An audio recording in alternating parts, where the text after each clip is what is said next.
শহীদ সাইফুল ইসলাম আলিফের পক্ষে আপনি কথা না বলেন, তাহলে আমরা ধরে নেব আপনি নিজের ভাইয়ের রক্তের উপর দিয়ে আপনি স্বার্থ হাসিল করতে চান।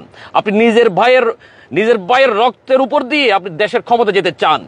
আমি আশ্চর্য হচ্ছি, এই যে কোনো সংগঠনের কোনো প্রধানকে অ্যারেস্ট করায় আদালতে নিয়ে যাওয়া এটি তো প্রথম নয়।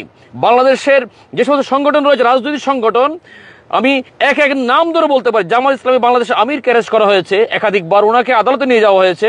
বিএনপির যিনি নেতা রয়েছে ওনাকে অ্যারেস্ট করা হয়েছে। বিএনপির মহাসচিব ফখরুল ইসলামকে আদালতে নিয়ে যাওয়া হয়েছে।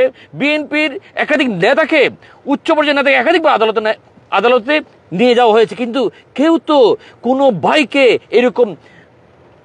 এরকম প্রকাশ্য দিবালোকে দরে জবাই করে হত্যা করেনি। আপনার একজন নেতাকে ওরা আদালতে নিয়েছে, আদালতে আইন অনুযায়ী বিচার হবে। আপনি কেন অপেক্ষা করতে পারলেন না? আপনি কেন এভাবে করে দেশের অবস্থা আপনি দাঙ্গা হাঙ্গামা আপনি সৃষ্টি করতে চান? আমি সবার প্রতি বিনীত অনুরোধ রাখবো, আপনার শহীদ আলিফ ভাইয়ের এই লাশটাকে দয়া করে কোনো গাড়িতে করে বাড়িতে নিয়ে যাবেন না, কাঁধে করে নিয়ে যাবেন। সে জমিয়তুল ফালাতে জানাজা হোক, সে আন্দুর কিল্লাতে জানাজা হোক, যেখানে জানাজা হোক, পুরো রাস্তা দেখুক, সাদা সাদা মানুষগুলোকে দেখুক, মাথায় টুপি নিয়ে লাশটাকে সম্মান করে কাঁধে করে আপনারা নিয়ে যাবেন। এবং আইওসি কর্তৃপক্ষের আমি বিনীত দৃষ্টি আকর্ষণ করছি, শহীদ অ্যাডভোকেট সাইফুল ইসলাম আলিফ আমাদের ভাই, ওনার পরিবারের পুরো দায়িত্ব আপনি নেবেন। আপনার মনে কোনো ধরনের দ্বিধা রাখার দরকার নেই, আপনার শহীদ পরিবার দায়িত্ব নিচ্ছেন। একই সাথে আপনার প্রতিষ্ঠানের শত শত অ্যাডভোকেট অধীর আগ্রহ অপেক্ষা করছে শহীদ অ্যাডভোকেট সাইফুল ইসলাম আলিফের যে মামলা হবে, সেই মামলা দিয়ে যাতে ইসকনকে নিষিদ্ধ করা হয়।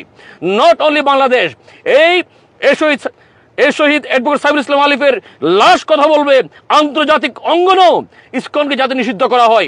সর্বভূতভাবে আপনারা আওয়াজ তুলুন। আমরা জানি বাংলাদেশের অনেক কৃতি সন্তান দেশে রয়েছে এবং একই সাথে দেশের বাইরে রয়েছে। আন্তর্জাতিক অঙ্গনে আমরা আওয়াজ তুলবো, ইসকনের এই স্বরূপটা আমরা উঠিয়ে ধরবো। এটা কোনো রাজনৈতিক, কোনো সামাজিক সংগঠন এরকম আমরা ইতিমধ্যে রেকর্ড দেখিনি যে তাদের একজন নেতাকে ধরে নিয়ে যাওয়া হয়েছে আর আপনি অনুসারী হয়ে একজনকে জবাই করে দিলেন, একজনকে মেরে পিটে রক্ত লাল করে সাথে সাথে শহীদ করে দিলেন। আমাদের জানা নাই ভাই। আমি একই সাথে আমাদের মুসলমান ভাইদের প্রতি বিনীত দৃষ্টি আকর্ষণ করব, কোনো ধরনের ফাঁদে পা দেয়া যাবে না।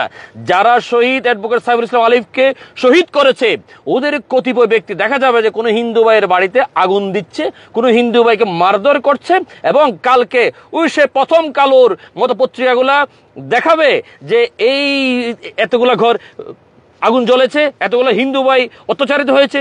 মেহরবানি করে কোনো ভাই নিজের হাতে আইন তুলে নেওয়ার দরকার নাই। আইন শৃঙ্খলা বাহিনীর প্রতি আমাদের অগাধ আস্থা আছে, বিশেষ করে বাংলাদেশ সেনাবাহিনীর প্রতি আমাদের অগাধ আস্থা ছিল, আছে এবং থাকবে।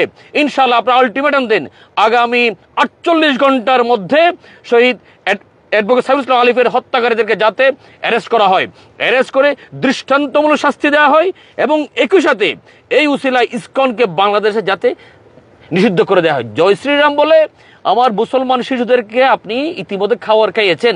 জয় শ্রীরাম বলে কি আপনি একজন মানুষকে জবে করে দিতে পারবেন? আমার কতটুকু বিবেক আছে আমার মুসলমান ভাইদের প্রতি ইমানের দাবি। আমার মনে পড়ছে সিলেটের গৌর গোবিন্দ একটা ছোট্ট বাচ্চাকে হত্যা করেছে বলে হযরত শাহজালাল সাহেব যখন এসেছেন, উনি পালিয়ে গিয়েছে, এই সিলেট ছেড়ে পালিয়ে গিয়েছে। এই অ্যাডভোকেট শহীদ আলিফ ভাই এই লাশের উপর দিয়ে ইসকনের যে সমস্ত ধর্মান্ধ বলছি, কারণ আমি দেখেছি হিন্দু ভাইদের অনেক সংগঠন এদের সাথে এক নয়। এই মানুষগুলো উগ্রবাদীগুলো বাংলাদেশ ছেড়ে পালাতে কিন্তু ভিন্নমত সবাই নিবে না। আমরা সবাই এক থাকি। আমরা এই শহীদ অ্যাডভোকেট সাইফুল ইসলাম আলিফ ভাইয়ের পরিবারের দায়িত্ব যদি আইওসি নিতে না পারে আমরা নিব, এবং এই মামলা যদি দেশের অঙ্গনে বিদেশের অঙ্গনে চালাতে আপনারা না পারেন, আপনারা খালি ঘোষণা দিবেন বাংলাদেশের লক্ষ কোটি জনগণ বসে আছে অর্থ দেওয়ার জন্য।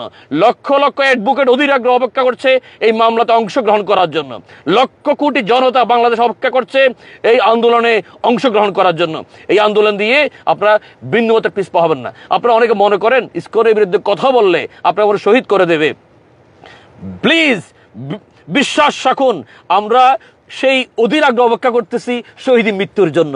আমরা জানি শহীদ অ্যাডভোকেট সাইফুল ইসলাম আলিফকে যে আপনারা শহীদ করেছেন, লক্ষ কোটি মানুষ জেগে উঠেছে আজকে। যে এই নাসিরউদ্দিন কথা বলে, এই নাসিরউদ্দিনকে যদি আপনারা দেশে বিদেশে যদি শহীদ করে দেন, আমাদের দৃঢ় বিশ্বাস রয়েছে লক্ষ কোটি নাসির জেগে উঠবে ইনশাল্লাহ। আমরা জানি বাংলাদেশে আমাদের মুসলমান ভাই, আমি দুঃখিত দেশের বাইরে থাকার কারণে আমি অংশগ্রহণ করতে পারছি, খুব শীঘ্রই আমরা মিলিত হবে ইনশাআল্লাহ। এবং আন্তর্জাতিক অঙ্গন থেকে যতটুকু সাপোর্ট দেওয়া দরকার আমরা সেখান থেকে সাপোর্ট দিব। খুব শীঘ্রই দেশে ফিরছি। অ্যাডভোকেট শহীদ সাইফুল ইসলাম আলিফ ভাইয়ের লাশ কথা বলবে, ওনার লাশের মধ্যে ইসকন নিষিদ্ধ হবে। আমরা ওনার জন্য জান্নাতুল ফেরদৌস আল্লাহ তাআলা যাতে নসিব করেন এবং আমাদেরকে শহীদ মৃত্যু দান করেন, এই দোয়া কামনা করে লাইভটা সবাইকে শেয়ার করে দেবেন যাতে সবাই একতাবদ্ধ হয়, আইন নিজের হাতে তুলে না নেই, কোনো ফাঁদে যাতে আমরা পা না দেই। কোনো হিন্দু ভাই, যে সমস্ত হিন্দু ভাইদের মন্দির মুসলমানরা পাহারা দিয়েছে তারা পাহারা দিব, কিন্তু যাতে এই উসিলায়